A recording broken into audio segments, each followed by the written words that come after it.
ነፍስን በመዘንጋት ለስጋ ስታደር ቁንጽል እሳቤ ጥበብ ስትደነቆር ገና ከጅምሩ በክደት ስትሰክር አምላክ የለም ብላ ለዓለም ስትመሰክር መጠበቧ አክትሞ መጥበብ ጀምራለች። ጥበብ ተደናቁራ እግዚአብሔር የለም ካለች እግዚአብሔር ከሌለ ጥበብ ከየት መጣ? ጥበበኛ ሰውስ ቃል እንዴት አመጣ?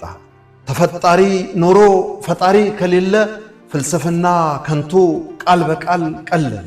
ሰው መኖሩን አምኖ አለሁኝ እያለ የኖረ መስሎት ነው መኖርስ የታለ?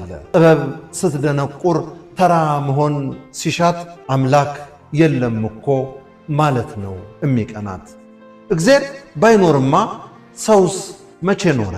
በስልጣኑ ቢሆን መሞትን አስቀረ። ስንታየው ሀብታሙ የጥበብ ሰው እንዳዘጋጀው በለጠ ሸቴ ዘሀገረ ኢትዮጵያ እንዳቀረበው የምታውቁት ኢትዮጵያ ለ1400 ዓመታት ከግብጽ በመጡ ሊቀ ጳጳሳት ነበረ ስትመራ የኖረችው። በ1918 ዓመተ ምህረት ደምሴ ወልደኪዳን የተባለ ጋዜጠኛ በወቅቱ የነበሩትን የአቡነ ቄርሎስን ደሞዝንና ሌሎች ጉዳዮችንም ጠቅሶ ትችት በጳጳሱ ላይ ያቀርባል። በዚህ ጊዜ ኢትዮጵያውያን የሊቀ ጵጵስና ማዕረግ ይገባቸዋል የሚል እንቅስቃሴ በመላው ኢትዮጵያ ይጀመራል።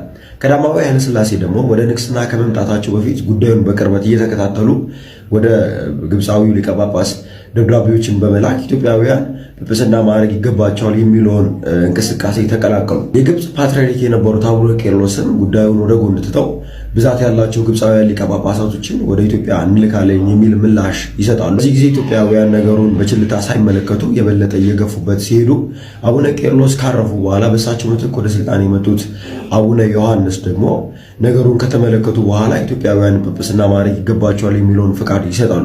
በዚህ ጊዜ ቀዳማዊ ኃይለ ሥላሴ ልዑካንን የሚመርጥ ኮሚቴ ካቋቋሙ በኋላ ኮሚቴውም ደግሞ 10 ልዑካንን መርጦ ከዛ መካከል ደግሞ 5ቱ ለመምረጥ ሱባኤ ካደረጉ በኋላ በሱባኤውም በስሞቹ ላይ ጣጥለው ከዛ ውስጥ መምህር ኃይለ ሚካኤል መምህር፣ ኃይለ ማርያም መምህር፣ ደስታ መምህር፣ ወልደ ኪዳንና ጨጌ ገብረ መንፈስ ቅዱስ የተባሉ ሰዎችን ይመርጣሉ። ጨጌ ገብረ መንፈስ ቅዱስ ባልታወቀ ምክንያት ሲቀሩ 4ቱ ሰዎች ወደ ግብፅ አቅንተው ጵጵስና ማዕረግን ተቀብለዋል። እነዚህም ሊቀ ጳጳሳት ወደ ኢትዮጵያ ከመጡ በኋላ በአዲስ አበባ በጋራ ለአንድ ዓመት ከተቀመጡ በኋላ ከዓመት በኋላ ሀገረ ስብከት ድልድል ወጥቶ አቡነ ሚካኤል የኢሉባቡርና የምዕራብ ኢትዮጵያ ሊቀ ጳጳስ፣ አቡነ ይስሐቅ የትግራይና የሰሜን ኢትዮጵያ ሊቀ ጳጳስ፣ አቡነ አብርሃም ደግሞ የጎጃምና የጎንደር ሊቀ ጳጳስ፣ እንደዚሁም አቡነ ጴጥሮስ የወሎና የላስታ ሊቀ ጳጳስ ተደርገው ተሹመዋል።